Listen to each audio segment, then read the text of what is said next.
Personajes más importantes de la Revolución Mexicana. Francisco Ignacio Madero González fue un empresario y político mexicano.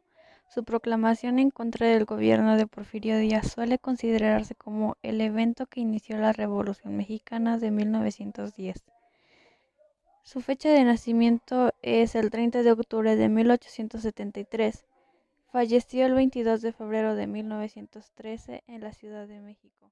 José María Pino Suárez fue un político, abogado, hombre de letras y periodista mexicano que sirvió como vicepresidente de México de 1911 hasta su asesinato en 1913 durante los eventos de la denominada Decena Trágica. Su fecha de nacimiento fue el 8 de septiembre de 1869 en Tenosique de Pino Suárez. Fue asesinado el 22 de febrero de 1913 en la Ciudad de México. Su esposa fue María Cámara Vales.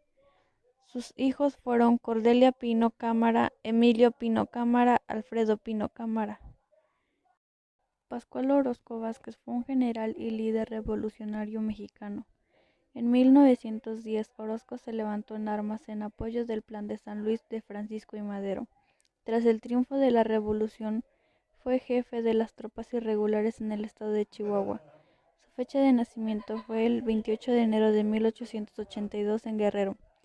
Su fecha de fallecimiento fue el 30 de agosto de 1915 en Van Horn, Texas, Estados Unidos.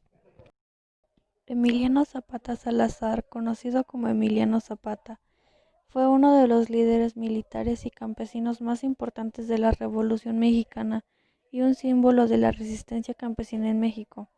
Como parte del movimiento revolucionario, estuvo al mando del Ejército Libertador del Sur. Su fecha de nacimiento fue el 8 de agosto de 1879 en Anenecuilco. Su fecha de asesinato fue el 10 de abril de 1919 en Chinameca, Chilpancingo de los Bravos. José Doroteo Arango Arámbula, más conocido por su seudónimo Francisco Villa, fue uno de los jefes de la Revolución Mexicana, cuya actuación militar fue decisiva para la derrota del régimen del entonces presidente Victoriano Huerta. Fue nacido el 5 de junio de 1878 en La Coyotada. Fue asesinado el 20 de julio de 1923 en Parral. Álvaro Obregón Salido fue un militar y político mexicano que participó en la Revolución Mexicana y fue presidente de México entre el 1 de diciembre de 1920 y el 30 de noviembre de 1924. Quedó huérfano y más tarde se convirtió en agricultor. Fue nacido el 19 de febrero de 1880 en Ziquisiba. Fue asesinado el 17 de julio de 1928 en Parque de la Bombilla, en Ciudad de México.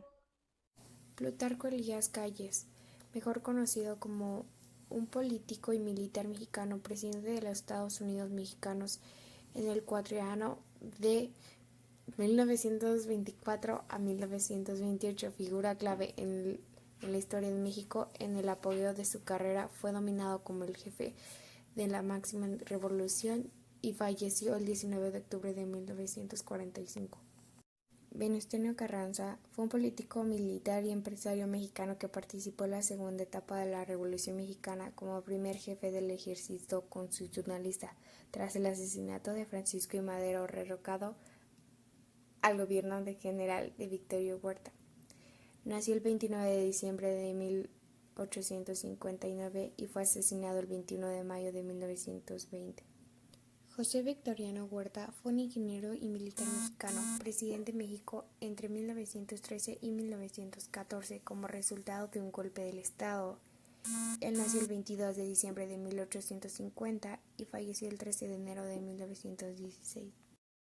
Los hermanos Flores Magón, nacidos en Oaxaca, México durante la década de 1870, fueron tres políticos y periodistas opositores a la dictadura de Porfirio Díaz, que son considerados precursores de la Revolución Mexicana de 1910. El padre de Flores Magón García fue Teodoro Flores, un militar que combatió en la Guerra de Intervención estadounidense en 1846 a 1848, en la Guerra de la Reforma 1857 y 1868, en el Ejército Liberal de Benito Juárez y más tarde en la Sierra de Juárez.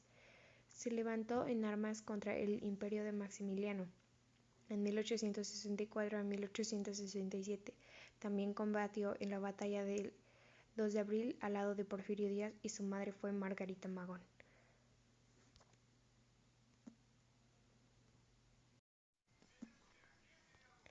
José de la Cruz Porfirio Díaz, conocido como Porfirio Díaz, nació el 15 de septiembre de 1830. Fue un militar mexicano que ejerció el cargo de presidente de México en 7 ocasiones. En total ocupó la presidencia de México por 31 años, una extensión sin precedentes y cuyo lapso en la historia de México es denominado como el Porfiriato. Ocupó por primera vez la presidencia del país en forma interaria tras el triunfo de la Revolución de Tuxtepec